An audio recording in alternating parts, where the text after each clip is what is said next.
이재명 정부가 취임 후 첫 부처 업무 보고를 진행하고 있죠. 역대 정부 최초입니다. 업무 보고부터 토론까지 전 과정이 생중계되고 있는데요. 교육부의 첫 업무 보고에서는 어떤 내용들이 논의되었는지 최은호 교육부 차관 모시고 직접 이야기 나누겠습니다. 차관님 안녕하세요. 안녕하세요. 네, 저희 청취자 여러분께 인사 한 말씀 먼저 해주세요. 네, 이렇게 뵙게 돼서 반갑습니다. 네, 네, 반갑습니다. 차관님. 네, 이재명 정부 취임 후 첫 업무 보고였습니다. 그러니까 차관님도 지난 여름에 첫 취임하시고 나서 이제 첫 업무 보고 하신 거잖아요. 맞습니다. 그런데 생중계입니다. 네, 네, 어떠세요? 어떠셨어요? 네. 사실 저희 업무 보고를 보통 이제 대통령님께 드리는데 대통령님뿐만 아니라 전 국민께 보고를 드리는 자리인 거잖아요. 생중계로. 그러네요. 그러니까 사실 예. 저희 공무원들은 긴장이 많이 되죠. 긴장이 많이 됐는데요. 그래서 이제 저희가 업무 보고 준비할 때 좀 이렇게 좀 근사한 정책 막 이런 거에 되게 이렇게 현혹되기 쉬운데 그런 것보다는 저희가 이제 교육의 본질이 무엇인지 그 본질을 추구하기 위한 우리 교육부의 책임은 무엇인지 그런 거에 더 역점을 두어서 이제 보고를 드리려고 했고요. 네, 보고를 이제 하고 나니까 정책의 우선순위라든지 어떻게 실행해야 될지 그런 거에 대해 조금 더 명확하게 잡히는 것 같습니다. 그래서 이제 보고 드린 대로 열심히 추진할 계획입니다. 네. 네. 아마 시청자들, 국민도 직접 생중계로 보면서 정부 부처마다 저런 계획을 갖고 있구나. 오히려 이해하기 쉽게 좀 하는데 그 정부 부처에서 이제 업무 보고 하시는 분들이 많은 도움을 주시는 것 같아요, 실제로. 그런데 이제 교육부 업무 보고가 이례적으로 좀 화제가 되고 있습니다. 그러니까 대통령의 환단고기 언급 때문인 것 같아요. 차관님도 그 자리에 계셨죠? 네, 네. 업무 보고 자리에 있었습니다. 예, 어땠습니까? 당시 분위기도 그렇고 한 말씀 좀 부탁드릴게요. 네, 네. 그 자리에 있었는데요. 일단 대통령 말씀은 이제 역사학계에서 고대사에 대한 다양한 문제의식이 있는 것을 이제 그런 확인하는 차원에서 이제 대표적인 그런 논쟁 사례를 이제 제시한 것으로 보고요. 앞으로 저희가 이제 동북아 역사재단에 대한 질문을 통해서 하셔서 이제 올바른 역사인식 확립을 위해서 고고학계에서 공론화하는 과정에 고대 역사가 바르게 정립될 수 있도록 향후 많이 이제 연구하고 그런 성과를 내달라를 당부하는 그런 취지셨던 것으로 봅니다. 네. 네. 사실은 그 내용이 지금 말씀하신 이 내용이 많이 이렇게 부각이 됐고 국민들도 그거에 더 좀 약간 화제가 돼서 그 부분을 더 이제 집중해서 들으셨던 것 같은데 이번 업무 보고 자리에서 정말 교육부에서 많은 내용을 업무 보고를 하셨거든요. 그래서 오늘은 그 내용을 좀 핵심적으로 차관님을 통해서 들어보도록 하겠습니다. 이번에 업무 보고 하면서 5가지 주요 정책 방향을 제시하셨어요. 네, 네, 어떤 그렇습니다. 것들입니까? 5가지 주요 정책 방향은 일단 교육의 본질에 충실하기 위해서 우선은 이제 민주시민 교육, 역사 교육을 강화하자 하는 거랑 지역 균형 성장을 위한 여러 가지 대학 육성 정책이나 지방대 육성 정책이나 아니면 그 인구 소멸 지역에 교육력을 제고하기 위한 그런 방안 그런 것도 있고 그리고 또 학생들의 기초학력을 이제 국가가 좀 책임을 져야 하는데 그런 기초학력 보장에 관한 내용 그런 것도 있었고요.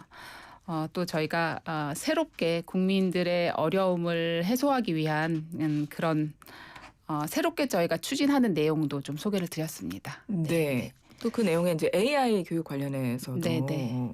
그 보고가 이루어졌던 걸로 아는데요. 맞습니다. 그러니까 AI 부분에 대해서 좀 먼저 여쭤보면 네. 이재명 대통령이 그러니까 요즘 일상에서 AI 분야 영향력이 점점 커지고 있기 때문에 네. 그러니까 공교육에서 이 AI를 어떤 방향으로 가지고 나가야 되는가 이제 그 방향에 대해서 이제 궁금하셨던 것 같아요. 질문하는 능력을 가르쳐야 한다 이렇게 강조하셨거든요. 네. 어떤 게 갖고 계십니까?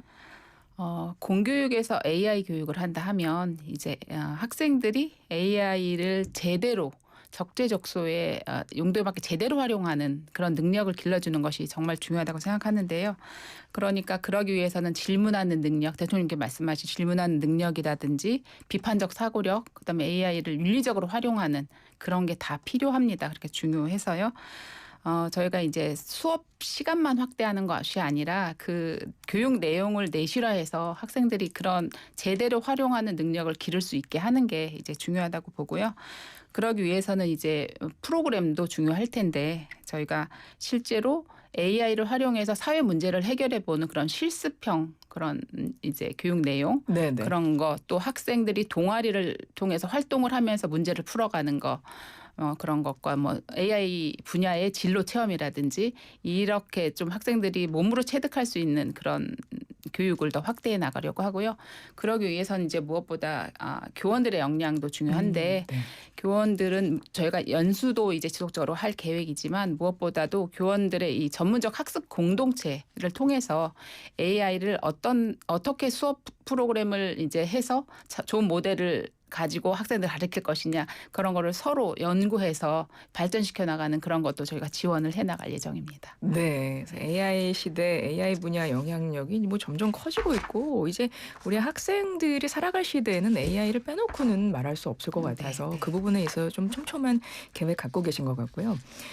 그리고 지역 균형 성장에 대해서 앞서 말씀을 하셨습니다. 그래서 국가 균형 성장을 위해서 지방대학 육성 추진단 최근에 교육부에서 출범하셨잖아요. 네. 보니까 차관님이 직접 단장을 맡으셨어요? 네네. 어떻게 추진할 계획을 갖고 계십니까? 저희가 보통 이제 새로운 정책을 개발하고 추진할 때는 보통 자문위원회를 구성을 해서 하는데 네. 이 단순히 자문위원회로서가 아니라 이번에는 추진단을 구성했습니다. 육성 국가 균형 성장을 위한 지방대학 육성 추진단이고 네. 차관님이 단장이십니다. 네네. 예. 그래서 물론 전문가분들을 이제 위원으로 모셨고요. 그리고 제가 이제 적극적으로 같이 이제 하겠다는 것이고요. 저희가 9월 30일에 지방대학 육성 기본 방향은 발표를 했습니다. 예. 발표를 했고 이 추진단 활동을 통해서 그 세부 내용들을 이제 점검하고 더 나은 대안을 이렇게 마련을 해서 발표를 할 예정인데요. 기본적으로 이제 이번 방안에는 거점 국립대가 그 지금 이제 5국 3특이 네. 중심으로 해서 산업 발전과 이런 것들이 지방시대위원회랑 산업부랑 같이 추진이 되는데 이 대학과 이런 산업이 밀착해서 지역을 발전시킬 수 있는 그런 교육과 연구 내용이 이제 들어가게 되고요. 특히 이제 뭐 거점 국립대뿐만 아니라 다른 국립대 그리고 사립대까지 이제 특성화해서 경쟁력을 높이는 그런 방안들도 담을 예정입니다. 네, 국가 균형 성장을 위한 것인데 사실 지역별로 여러 가지 부문에서 많은 차이가 벌어지고 있거든요. 네. 특히나 교육 관련해서도 소멸위기 지역의 경우에는 그 지역에 있는 아이들은 교육을 받고 싶어도 환경적인 여건이 조성이 안 돼서 어려운 경우도 많다고 들었습니다. 그러니까 이것도 다 네네. 지금 연결된 카테고리인데 네. 이 소멸위기 지역의 교육력을 좀 높이기 위해서 네. 이게 좀 맞춤형, 좀 혁신하겠다는 계획을 발표하셨어요. 맞습니다. 어떤 내용입니까? 지역이 어려워지는 것은 일단 인구가 좀 떠나고 그러다 보면은 교육력도 약해지고 네, 그렇죠. 그러다 보면 또 정주할 인원이 더 줄고 이래서 이제 격차가 점점 벌어지게 되죠. 악순환이 이제 예. 오게 되는 건데요. 저희가 그 교육을 중심으로 해서 지역을 살려보자라는 정책입니다. 네. 그래서 이거는 저희가 이제 그동안 좀 중앙정부 주도적으로 해오던 여러 정책들을 바텀업 방식으로 해서 지자체와 시도의 교육청 그리고 지역 주민들이 지역마다 다 여건이 다르니까요. 이 지역의 교육 혁신을 어떻게 할 건지를 좀 아이디어를 내시고 정부는 재정 지원하고 또 여러 가지 아이디어를 내시게 되면 여러 가지 또 규제가 풀어져야 되는 경우도 있거든요. 그렇죠. 그래서 그런 것도 저희가 풀고 해서 바텀 방식으로 하는 것이 이제 좀 새롭게 하는 것이고요. 이 지역들에는 저희가 이제 규제를 풀기 위해서 규제 특례를 적용을 네. 하고 그다음에 이제 내용적으로 봐서는 학교를 중심으로 여러 가지 주민 편의시설 같은 거 복합시설로서 이렇게 결합해서 추진을 해서 학교가 그 지역의 중심이 돼서 지역이 살아나는 그런 내용으로 추진하려고 합니다. 학교가 중심이 돼서 지역을 살리는. 네. 그러니까 교육 교육부터 시작하겠다는 말씀이신 거잖아요. 그러니까 지금 현장 이야기도 많이 들으실 것 같은데 실질적으로 이제 들리는 이야기들을 좀 떠올려 보시면 그 격차가 많이 심하다고 하죠. 네, 예. 그렇습니다. 그렇습니다. 그래서 이 부분도 굉장히 중요한 내용입니다. 지난달 수능이 끝났습니다. 네. 그리고 한참 시즌이 지금 입시 시즌이에요. 그 입시 때 엄청난 전략이 필요하지 않습니까? 네, 네. 이번에도 이제 대학 진학 상담 시스템 같은 게 지금 AI 활용해서 고도화한다 이런 계획을 발표하셨는데요. 일단 이게 올해부터 가능한 건가요? 이번 입시부터는 네, 네, 네. 말씀을 드리면 지금 현재 예. 그러니까 대입 전형을 이제 전형이 세 가지로 구성이 되는데요. 학생부 종합 전형, 그다음에 수능, 그다음에 교과 전형. 이렇게 되는데 학생부 종합 전형은 정말 좀 종합적인 이제 검토가 있어야 컨설팅을 해줄 수 있는 거고요. 수능하고 교과 전형은 그래도 정량 위주의 전형입니다. 네. 그러니까 내신 성적과 수능 그렇죠. 점수. 그래서 그런데 지금 저희가 이제 지원을 하고 있는 내용이 대입 포털이 있거든요. 그거를 통해서 이 정량 전형에 대해서는 이제 학생 학부모들이 좀 검색을 할 수가 있는데 약간 이제 대학 진학을 위해서 이렇게 학교 간 비교한다든지 이런 게 좀 어렵습니다. 그래서 그거에 대해서는 이제 대입 상담하는 AI 챗GPT를 기능을 만들어서 네. 이제 학부모들이 이제 이게 활용할 수 있게 비교 검색도 할 수 있게를 하려고 하는데 그것은 내년 3월부터 내년 3월부터 가능하네요. 가능하고요. 더 말씀을 드리면 이제 학생부 종합 전형 좀 질적으로 굉장히 이제 컨설팅이 많이 필요로 하는 건데 이것은 저희가 지금 상담 교사, 진학 상담 교사분들이 계신데 시도교육청에 500분 정도가 계시거든요. 네. 그분들에 대해서 이것을 이제 학생부를 가지고 가서 이게 대면으로 컨설팅을 받고 있습니다. 그런데 그것을 저희가 이제 온라인으로 그 방을 만들어 가지고 온라인으로 상담을 할 수 있게 하는 것도 이제 내년 3월부터 같이 하고요. 네.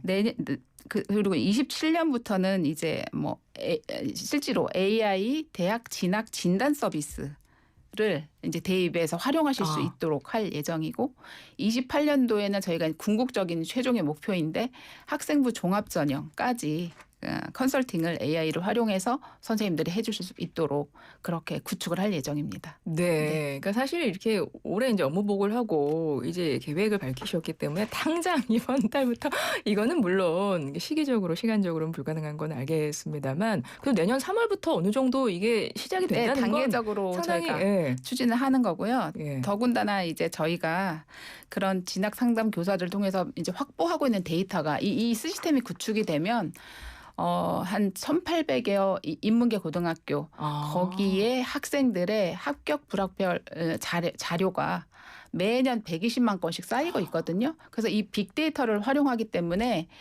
사교육에서 컨설팅 받는 것보다 훨씬 질 높은 그런 컨설팅을 제공할 수 있으리라 생각을 하고 그러면은 컨설팅에 한한 사교육비는 절감이 되지 않을까. 그렇군요. 그렇게 생각합니다. 대학 입학과 관련해서 그 진학 상담 시스템에 AI 기술을 활용해서 이제 교육부 차원에서 정부 차원에서 지금 준비를 하고 있고 그렇게 되면 사교육 입시 컨설팅 대체할 수 있을 것이다. 충분히 가능할 것이다. 이렇게 좀 기대를 할 수 있게 말씀을 해주셨고요. 그리고 이제 입시 얘기가 나왔으니까 이것도 좀 여쭤보면 최근에 수능 관련해서 이게 불수능이었다는 이야기 진짜 많이 나오고 있습니다. 특히 이제 영어 영역이 가장 어려웠다. 절대평가 도입 후에. 그래서 평가원장도 책임을 지고 이제 사임을 했는데요. 교육부의 후속 조치가 좀 중요한 시점으로 보입니다. 그렇습니다. 어떻게 보세요? 네, 그 평가원에서 적정 난이도 출제를 위해서 노력은 했습니다만 결과가 이제 어렵게 나왔고 특히 영어는 절대 평가의 취지를 살리기 좀 어렵게 더 이제 어렵게 나와서 저희가 이제 좀 엄중하게 이제 보고 있고요. 그래서 이제 출제의 전 과정, 출제와 검토의 전 과정에 대해서 지금 조사를 하고 있는데 그 조사 결과를 바탕으로 저희가 제도 개선을 해서 좀 본질적인 기본적으로 근원적인 문제를 이제 해소할 수 있는 제도를 좀 만들어 보겠습니다. 알겠습니다. 그래도 많은 분들이 관심 갖고 들으셨을 내용이 대학 등록금 규제 완화 이 내용이에요. 이거는 기사도 많이 나왔고 그랬던데 화제도 됐습니다. 이 등록금 규제 완화해야 되겠다. 이게 결심하게 된 배경은 어디에 있나요? 사실은 저희가 17년 동안 대학의 등록금이 동결이 돼 왔기 때문에 그동안 대학이 너무 어렵다는 말씀을 지속적으로 듣고 있었고요. 특히 지금은 이제 AI 대전환 시대인데 대학이 좀 자율적으로 혁신을 하려면 사실 재정 투자가 많이 필요하지 않습니까? 그래서 이제는 좀 법정 상한 이외에 저희가 행정적으로 좀 이렇게 제한하고 있던 것은 네. 풀어야 된다라는 데 이제 의견이 좀 모아졌고요. 그래서 법정 상한은 사실 직전 3개년도 평균 물가 상승률의 1.2배입니다. 이게 고등교육법에 있고요. 그래서 저희가 다른 이제 규제를 풀더라도 이 법정 상한은 유지할 수 있고 해야 하기 때문에 그리고 또 그동안 이제 17년 동안 등록금을 동결한 기간 동안 국가장학금은 지속적으로 늘려왔습니다. 네. 그래서 이제 학생들의 등록금 부담은 상대적으로 좀 줄어들어 있는 상황이고요. 그래서 이 상황에서 이제 규제를 합리화하자는데 이제 의견이 모아져서 추진하게 됐습니다. 그러면 등록금 규제 완화하면서 네. 이제 예산 지원이 지역 국립 거점대로 배정이 되는 걸까? 좀 이렇게 기대를 해볼 수 있는 부분이 이재명 대통령의 대표 공약이죠. 서울대 10개 만들기라는 공약이 있거든요. 이 네, 계획은 네. 어떻게 갖고 계세요? 서울대 10개 만들기는 일단 내년 예산에는 현재 25년에 편성됐던 예산의 2배 수준으로 이제 8,855억이 편성이 돼 있는데요. 네, 거점 네. 국립대. 이 등록금 이제 규제 합리화를 하면서는 우선 내년에는 그래도 동결하는 대학에는 기존에 왜냐하면 예산이 편성이 돼 있기 때문에 그 약속된 예산은 국가장학금 네, 네. 이유형을 더 지원을 할 예정이고요.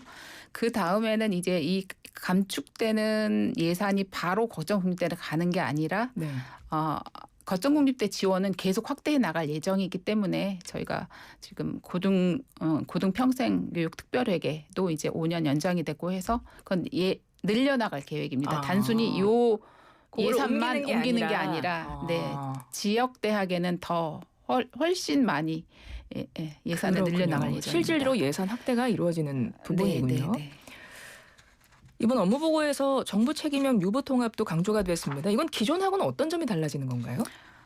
기존에 이제 지난 정부에서는 유보 통합을 사실 이제 그 지역에 있는 기관까지 다 통합하는 것으로 이제 계획을 해서 추진을 했는데 사실 그 통합하기에는 이해관계가 굉장히 복잡한데 이거를 네. 단기간에 몇 년 내에 이제 통합한다는 계획을 세웠기 때문에 부작용도 많았고 할 수가 없는 상황입니다. 그래서 저희가 이번 정부에서는 정부 책임형 유보 통합 이렇게 네. 이제 이름을 붙였는데요. 이것은 이제 그 공급자 위주의 이 기관 통합보다는 학부모님들이 체감하는 서비스의 질을 개선하자. 그런 차원에서 유보 통합을 지금 추진하는 것이고요. 그래서 그 차원에서는 당장 내년부터 4, 5세 무상 보육 교육, 그다음에 또 영세 아동들을 그동안은 이제 교사 한 분이 3명의 이제 영아들을 봤다면 2명으로 줄이고 그다음에 시간제 돌봄 이것도 늘리고 그다음에 이제 보육교사들의 처우도 일정 수준 개선하고 그런 이제 서비스의 질을 높이는 그런 데 예산을 투입을 하고 그렇게 해서 증액된 예산이 8,844억이 내년에 늘어났습니다. 그렇군요. 네네. 유보 통합 그 부분이고 그리고 이제 기초학력 강화 교육 방향 이것도 네네. 짧게 한 말씀 부탁드릴게요. 기초학력을 강화하는 것이 저희가 정말 이 정부의 교육에 있어서의 기본적인 책임인데 그동안은 이제 시도교육 정에서도 하고 좀 여러 군데 흩어져 있었다면 저희가 이제 학생의 학력을 진단하고 그러면 어떻게 해서 보정을 하고 이제 학습을 하게 하고 하는 것들을 하나의 시스템으로 이제 포털로 통합을 하게 됩니다. 이번 달에 이제 그 출범을 하게 되는데요. 그래서 그런 것을 원스톱으로 이제 제공을 하고 더군다나 이제 나이스라는 이제 학생 정보를 수집하는 게 있는데 거기랑 연계해서 학년이 달라졌을 경우 그리고 또 예를 들어서 초등학교에서 중학교로 올라가서 학교 급이 달라졌을 그런 경우에도 이 자료들이 연계돼서 학생 기초 학력을 지원할 수 있게 그렇게 추진할 예정입니다. 네. 그리고 이번 업무 보고에서는 학생들의 마음 건강도 주요 의제로 다루어졌는데요. 이제 마음 건강을 지키기 위한 방안까지 이제 교육부에서 챙기겠다는 계획입니다. 이제 한 30초 있는데요. 끝으로 한 말씀 부탁드립니다. 네, 국민들께서 저희 그 교육에 관심이 많으시고 또 그만큼 걱정도 많으신 것으로 알고 있는데요. 저희가 단순히 이제 정책을 발표하고 하는 수준을 떠나서 정말 국민들께서 체감하시는 그런 현장의 변화까지 열심히 실행을 하겠습니다. 그래서 교육부 응원해 주시고 함께 해주시면 저희도 더욱 힘내서 열심히 하겠습니다. 네. 감사합니다. 국민도 또 많은 의견을 주시면 좋겠죠. 네네. 지금까지 최은호 교육부 차관과 함께했습니다. 고맙습니다. 감사합니다.